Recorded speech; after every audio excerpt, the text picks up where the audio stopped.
مصر کا شہزادہ تھا. مصر کا بادشاہ تھا. شاہ آسم کا بیٹا تھا. سیف اس کا نام تھا. اس نے جی مصر میں خواب دیکھا. خواب دے بیچے اس علاقے کو بھی دیکھ لیا اور پری بدر جمال کو بھی دیکھ لیا. صبح اٹھ کے اس نے اپنے باپ سے بتایا کہ اے باپ، میں نے رات کو ایک علاقہ دیکھا اور پری کو دیکھا، پری پر عاشق ہو گیا، اب مجھے پری کیسے ملے گی؟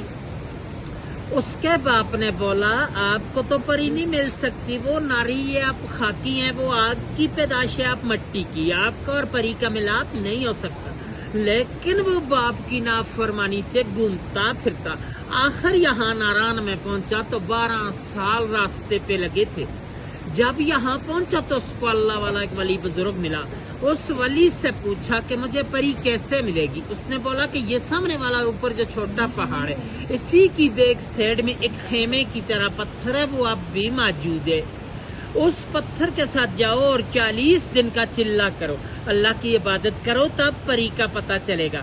اس نے 40 دن کا چلا کیا. 40ویں دن کے بعد 2 جنات اس کے قبضے میں آ گئے. ان جناتوں نے سلیمانی ٹوپی پہنائی تو جھیل کے کنارے پر لے آئے. وہ کسی کو نظر نہیں آتا، اس کو سب کچھ نظر آتا ہے، کیونکہ اس نے سلیمانی ٹوپی پہنی ہے. تو ساتھ اس کی سہیلی تھی.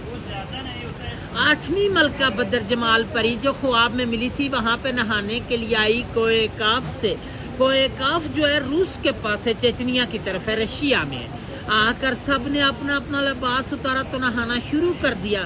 بدر جمال کا لباس جو تب جنوں نے اٹھا کے شہزادے کو دے دیا، شہزادے نے اپنے قبضے میں کر لیا. دوسری سہیلیاں لباس پہن کر چلا گئی تو بدر جمال اکیلی رہ گئی، وہ جا نہیں سکتی تھی. شہزادے نے اس کو اپنی چادر پہنا کر نیچے یہاں ناران لے آیا. جب ناران میں پہنچا تو دوسری سہیلیوں نے جا کے دیو سفید کو بتایا. دیو سفید جو تھا پری کا عاشق مزاد مالک تھا کہ پری ہم سے جدا ہو گئی ہے، پتہ نہیں ہے جھیل کے اندر ڈوب کے مر گئی یا کسی چیز نے کھا لی. باہر کی بات نہیں بتائی کہ شہزادہ لے گیا.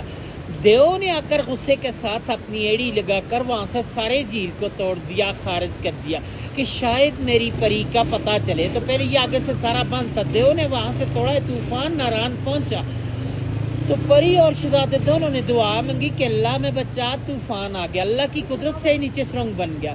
دائیں سائڈ سے بھی طوفان گزر گیا اور بائیں سائڈ سے بھی. پری اور شہزادہ دونوں بچ گئے. سرنگ اب بھی موجود ہے ناران میں. سیفر ملوک ہوٹل سے 5 منٹ کا راستہ ہے، جا کے دیکھ سکتے ہیں، سامنے ادھر ہے. اور دیو نے غصے کے ساتھ یہاں سے ایک اور چھلانگ لگائی تو دیو صحیح میں لگا. دیو کا سانس چلا گیا پری کے صدمے سے.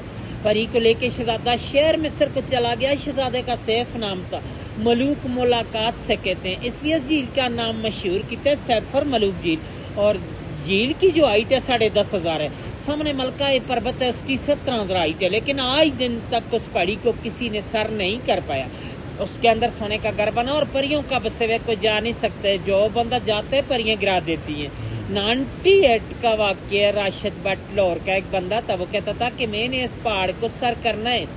لوگوں نے اس کو منع بھی کیا تھا لیکن وہ چلا گیا. جاتے ہوئے رستے میں گر کے مر گیا تھا. 13 دن بعد اس کی ڈیڈ باڈی ملی ہے. مقامی لوگوں کو انہوں نے اٹھا کے نیچے بھیجا ہے.